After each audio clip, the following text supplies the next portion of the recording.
In 1921, the city of Rochester built a subway system on what used to be the Erie Canal. It was finished in 1927. A second level was added on top of it for automobile traffic. This was called Broad Street. Now, the Rochester Tunnels as a subway system operated from 1927 until 1956, when due to lack of use, it was actually shut down.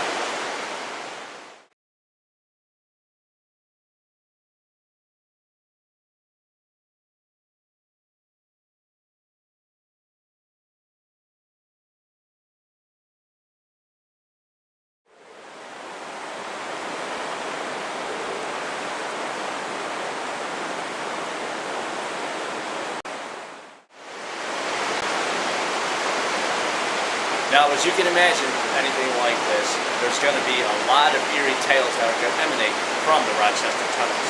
The tales vary, as does the believability. Primarily what goes on down here now is it's kind of like an underground city. There's a lot of homeless that actually take up residence down here. I was through here with a bunch of my friends a few years ago, and we actually ran into the homeless, and we didn't have any problems with them, but there was a point where it did seem like we were feeling a little bit stalled. Now you can imagine if people live here, people probably die here, especially if they are homeless.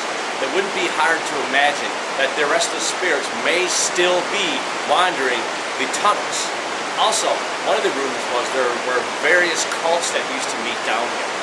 One of them was, eerily enough, a vampire cult. None of this has ever been fully substantiated. It can also be imagined that there was a lot of dumping of possible bodies, murders, and other kind of things that may have gone on down here that just never were exposed to history due to the nature of the Rochester Tunnels. I'm going to take you now through the Rochester Tunnels as far as I can go. The tunnels are very vast, and obviously there's no way I'm going to go completely through all the tunnels. We'll do some photography. Now, I don't know how well I'm going to do with EVPs because of the nature of the tunnels. I'm right above the city with traffic, as you can hear the rushing water. But even if I don't catch anything through photography or video, just imagine going through here. It's going to be an amazing experience. And these are Rochester's Rochester Tunnels.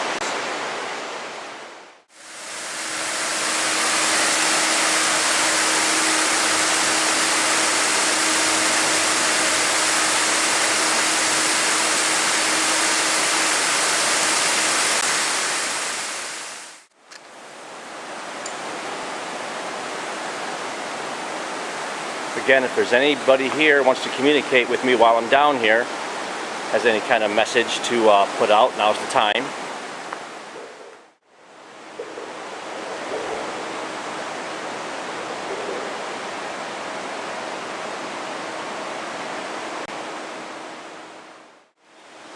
Now, the location where I am right now is the area of the tunnels that's actually really close to the public library.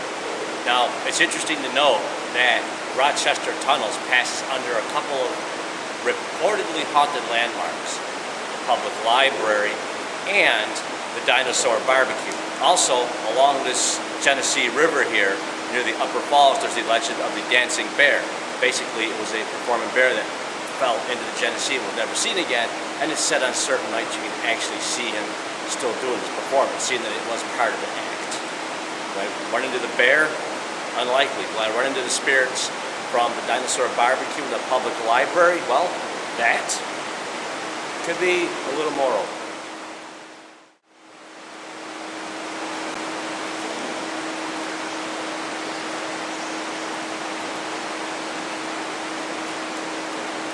And lots of pigeons, lots of birds. All that flip-flapping around makes it extra creepy. Birds.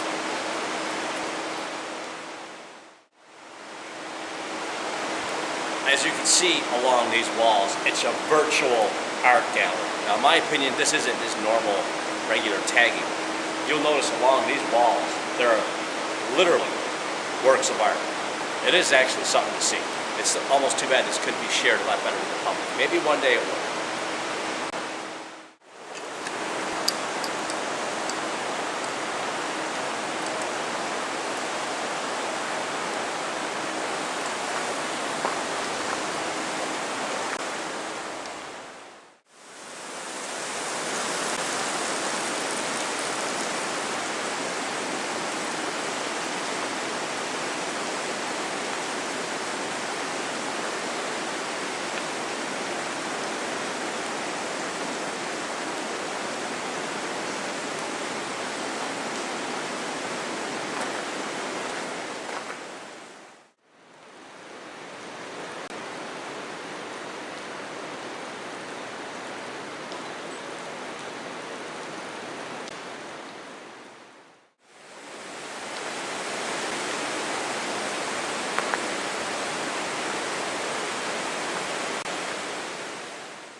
being down here, especially in my situation, isn't the safest thing. I definitely don't recommend it. And on another note, one could be down here and almost easily imagine some kind of reptoid or some other subterranean nasty just kind of coming out and making a meal out of you. Although, as far as I know, there's been no reports of any reptoids. I definitely would keep my eyes open for rats or like stray dogs or something if you do decide to come down here.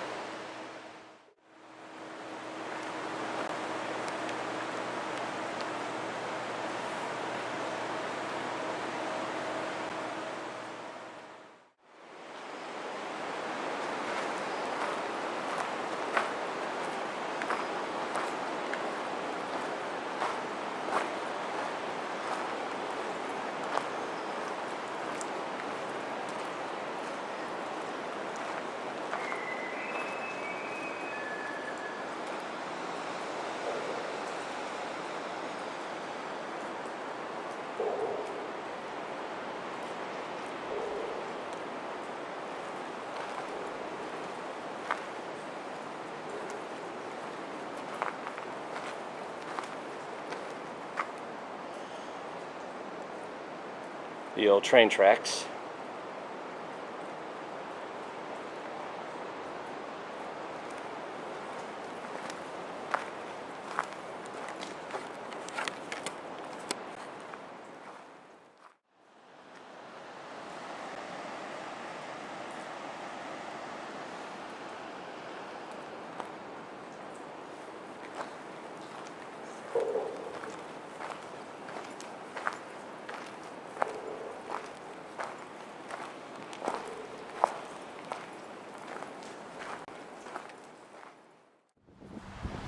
Now, in this environment, you take VVPs kind of with a grain of salt. I ran into some urban explorers down there, and someone killed walking above a broad street, so you really have to be able to pick apart what's paranormal and what's not paranormal, and also, of course, the homeless and other people that are down there that actually could be talking amongst themselves. Once again, you have to use your senses when you're doing an investigation just like this one, so when you're going over your evidence, you can actually be able to pick apart what's paranormal and what's not paranormal.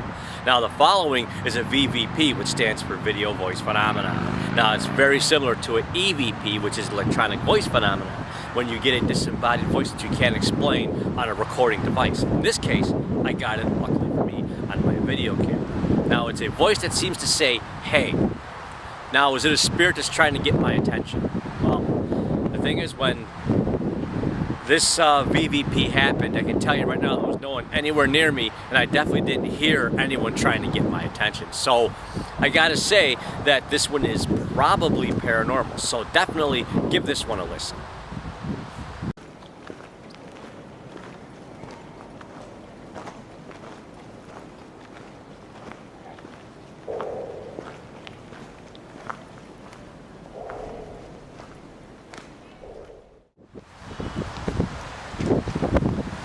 Now, by far, one of my biggest pieces of evidence I got from my experience in Rochester Tunnels was the photography. Yes, I got a lot of good photos of the graffiti down there to the structure of the tunnels. I didn't get any photos of the homeless, which is actually fine by me.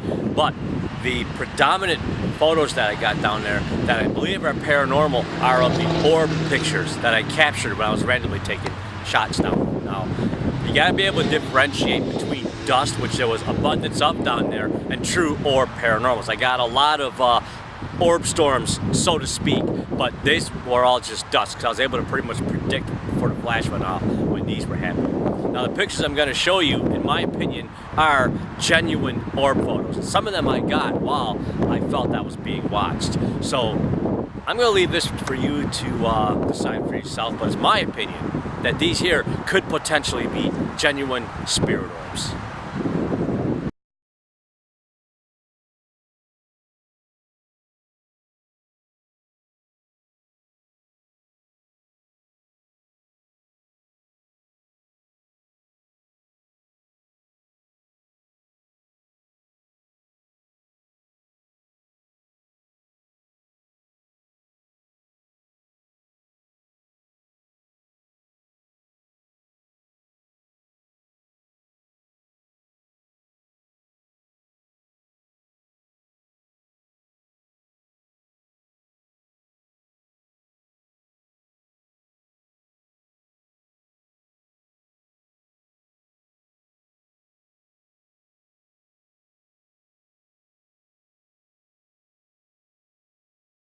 Now, there were a lot of factors during this particular investigation that you don't normally face during a routine paranormal investigation. The conditions and situation, for one thing, was a lot different than the last time I went down here, which was many years ago. The point of access was a lot different, and it was indeed a lot more treacherous.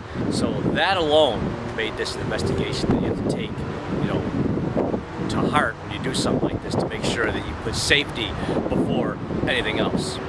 And with an investigation that's in an urban setting like this one, you have a lot of background noise, you have vehicles overhead on Broad Street, you had the running water, which incidentally, in my opinion, could lead to most of the paranormal activity that goes on down there, and at the library, and at the dinosaur barbecue itself. That makes a lot of noise too. Plus, it's known that the homeless live down there, so you had to be able to pick apart whether the EVPs or VVPs you get were going to be the homeless, or were they going to, they were going to be actual spirits.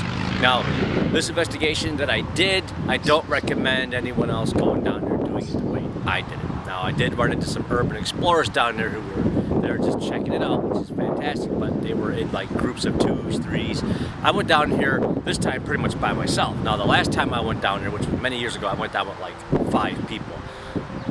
Please do not replicate what I did with this particular investigation. It was hazardous, and hindsight being 2020 is something I'll probably never do again in that situation, because you don't know what kind of hazards you're going to meet down there. You could end up getting robbed, mugged, you could wind up falling, and you could end up getting hurt. You might not be able to get out, or there might not be able to be a good way to call for help. So in the beginning of this video, there was a warning. Please heed that warning in an investigation like this. Don't do what I did. And don't go into the dark completely and totally by yourself. So the Rochester Tunnels. It's a wonderful historic landmark, and it's marked as such. It's a great way to learn about the history of Rochester and the subway system. It's kind of hard to believe that it was actually built on the bed of the Erie Canal, which is fantastic. Do I believe it's haunted? I got a lot of interesting photos that I'll show you later, and I did get a VVP. So I would say that there is probably something going on down there, because like I said before, homeless live down there, so it's easy to reason that the homeless died down there. So there was probably bodies around that we'll just never ever find. Is there spirits lingering around? I would vote that it's probable, based on the fact that again the VVP and the photos that I picked up. So Rochester Tunnels, bring a friend, make sure you're fit and healthy for it, bring out plenty of flashlights, provisions. I recommend it.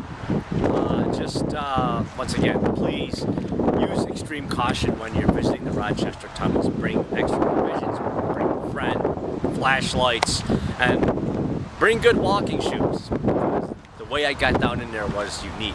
And of course, you can always appreciate the tagging that is done, not in my opinion by vandals, but by genuine bona fide artists. And I believe it is something I'm hoping will eventually get opened up for everyone to see and experience.